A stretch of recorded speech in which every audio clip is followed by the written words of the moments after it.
I'm Elvan, and I'm the product manager for Merge Magic. Now we have 15 people in the team, in the Merge Magic team. We have our own developers like artists, QA, and every disciple in the team. So it's really fun to work with all. Hello, this is Ayhan, one of the product managers in Istanbul office. Understand using behavior like both progress behavior and spending behavior, and we're trying to show offers according to them. So like the offers were like limited time and some special discounts. In that project there were like 2 or 3 developers, like 1 UX artist, 1 artist, 1 BI person, and 1 QA person. So it was like around 6 to 7 people. And in another one, we were about to just, comply with the legal requirements. And for that one, we had like 3 or 4 people, like only developers and QA. So it heavily depends on the project we are working on at that moment. Hello everyone, my name is Can Çakmur. I'm the product lead of Merge Magic. It kind of fluctuates throughout the project, but right now I believe we're 15 people, including me. We're not a big team. When we first started, we were around 6 to, I think, 7 people. But as the project goes along, it kind of changed. Yeah, what we're using is basically a very modified version of Scrum. We do trimming meetings where we kind of decide on what we want to do next. Between the trimming and the planning meeting, the Merge Dragons team call it the sprint kickoff, we call it the sprint planning. The team basically looks into the tasks and decide like what's needed to be done, if that particular task can be done, how long it would take. Basically the research of the entire task is being done between the trimming and the planning. We also do a bug trimming meeting, we call trimmage. That also is done so that when we sit down for sprint planning, we know exactly what we're going to be doing throughout those couple of weeks that we're going to do the sprint in, basically. Before starting a sprint, we are doing trimming meetings, like checking our backlogs and taking tasks. And then we have like a full 1 week to discuss our tasks and see what we can do. And then we are making sprint plannings, and then all of the tasks, it means that all of the tasks are in. And it could be like 2 weeks, 3 weeks. Then QA giving a timeline for all of this. And then it's the end of our workflow. And then we are coming to release after that. After the trimming meeting, when all teams decided what they are going to do with them, like every discipline has their own deadlines, making their own deadlines. Like our team has a deadline, and after that, implementation and development team have their deadline. So it's making a perfect time plan for us. So I can mention 2 major methods we use during the production. The first one is how we produce stuff, and the second one is how we test what we have produced so far. In the production side, we use sprints basically.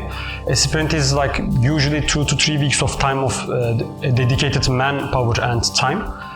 So at first we just have a sprint planning where we discuss what we have to do in the next couple of months or like next couple of weeks, and prioritize stuff.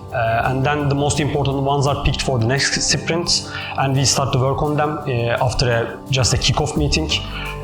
For like 2 weeks, we just focus on what we discussed in the previous meetings, try to develop it, try to design whatever we would like to design. Like at the end of the sprint, we have our feature freeze time. In feature freeze, everyone basically stops working on the client anymore. And then at that moment on, we just focus on fixing bugs and fixing problems that came to the surface due to what we have introduced just yet. So once we fix the problems as well, we are just basically in the final stage of the sprint. We have our code freeze date.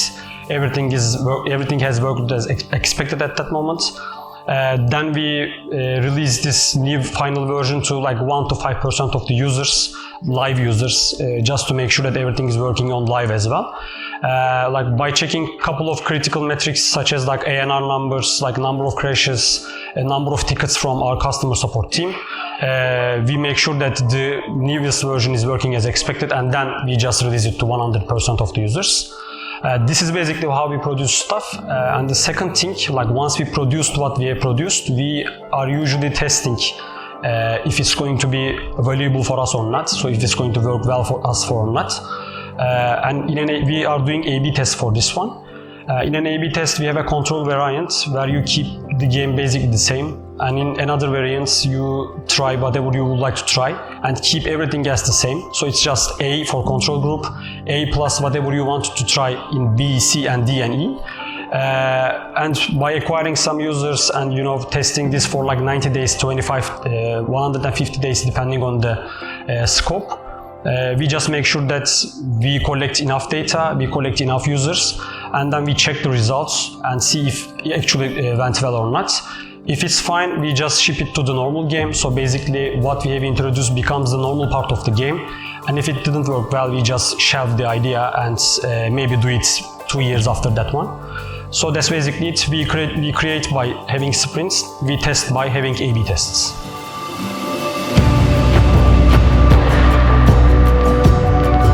I have a couple of day-to-day things to do. Like the first and most important of all, like to be sure that every team member is working in peace and like correctly for their tasks. So I'm always checking the Jira boards and everything and timelines as well. So we can be sure that everything's on track. And other than that, and week to week, I'm just checking the event notifications for our events for the weekends. And beside that, sometimes I have a couple of bug fixes to do for the localization side in the game. It's mostly that. So I consider myself as a consultant working for the firm.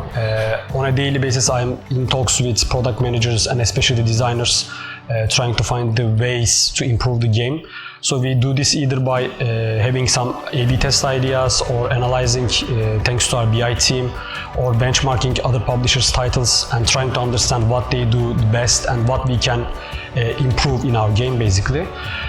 Like once we agree on stuff, once we find out some ways of improvement thanks to data, we create A/B test ideas and detail it as much as possible. And once we have the document, once we have the entire A/B test designed, I'm making sure that those A/B tests are implemented in our sprints. And then after collecting some data, I'm in contact with the BI team and make sure that we have the detailed analysis. And after that one, we just sit all together, brainstorm and discuss what to do as next steps according to the results. If the results are fine, that's better, that's best for us. If it's not, we just move on and repeat the process. On top of this, like since I joined the company, we have been always getting some certain percentage of our revenues from advertisements. Merge Magic and Merge Dragons have rewarded videos, and we have hyper casual titles where banners and interstitials are more important. So one of my jobs on a daily basis is to make sure our ad stack is optimized as possible. We get the most revenue from there as well. I'm also in touch with our third-party account managers, discuss and exchange ideas with them. And if we have problems with one of the third parties, we just discuss with developers and product managers again to discard that network or not. And also in the meantime, we look for another better performing networks.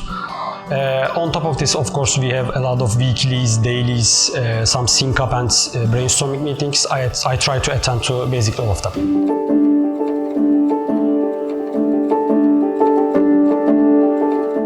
For the events, it's a little easier than features because there are some special days in a year, so we are using them to design our events.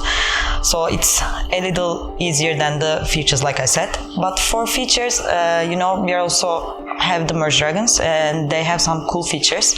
And we are sometimes trying to implement them in the game, like we are A/B testing them, and then we decide which one will go into the game. And also we are always chatting in the team about the features, like everyone's giving their ideas, and we have a sheet as well, like people are putting their ideas into that.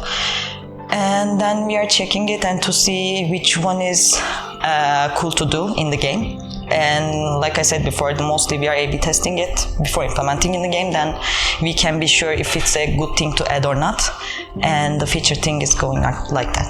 So actually, like, there is only one metric we are always trying to improve, which is LTV, which means like lifetime value of a user. So lifetime value is basically what our users spend in their entire lifetime playing our game. So all of the features, all of the events we are trying to have and include in our game is to improve LTV. So LTV has like two pillars. One of them is LT, lifetime.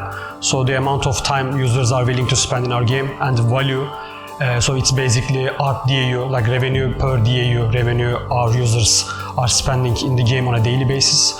So like all the features we have, they are trying to improve at least one of them. So if it's, for instance, if it's lifetime, we are trying to include new content like new creatures, dragons, or like new levels that will help users play more in the game. Or its value, basically it's like we change, some time to time we are changing pricing or doing some economical updates in the game, trying to increase the value out of our users. And sometimes it's both of them, like for instance, one of the latest features we introduced in the game is Season Pass. It's both having users playing the game a longer time, and also in the meantime helps them spend in the game. Like regarding the events, we are trying to be as variable as possible. So like we have different themed events such as like pets or toys, or I don't know, like New Year's Eve, etc. And in the meantime, we are trying to stay in sync with what's happening around the world. So if we have some Valentine's Day, we are theming our event accordingly. Or if we have Christmas or New Year's or Super Bowl, let's say, we are trying to sync our events with such important stuff. That's basically how we produce events. That's a great question. We sit down with this guy that you guys are not seeing in the camera right now, and the other designer and the creative director of the project, and list down our old creative director, Ray, had basically an extensive list of every single feature he thought it would be good in the game. Implementing every single thing in that task would take years. Basically, that list has so many things that I don't think we were able to go through the entire list and implement it, and we don't even know if most of those features are gonna work. So we every like 5-6 months we sit down, we look at those lists, we prioritize them considering the effort and the perceived value we're gonna get from that feature, and then we just put those in the roadmap and then continue. In ground, the production team is kind of relatively small compared to the other companies. We are, I believe, 5 to 6 people right now in production throughout the entire company. It used to be 2 people when before we acquired Merge Dragons, but it is growing. And within that team, most of us is not officially trained to be product leads. We kind of grew into the role. I used to be a data scientist, and Ayhan, for example, used to be a revenue analyst. But we're doing the best we can, and I think it's going relatively well, I would say.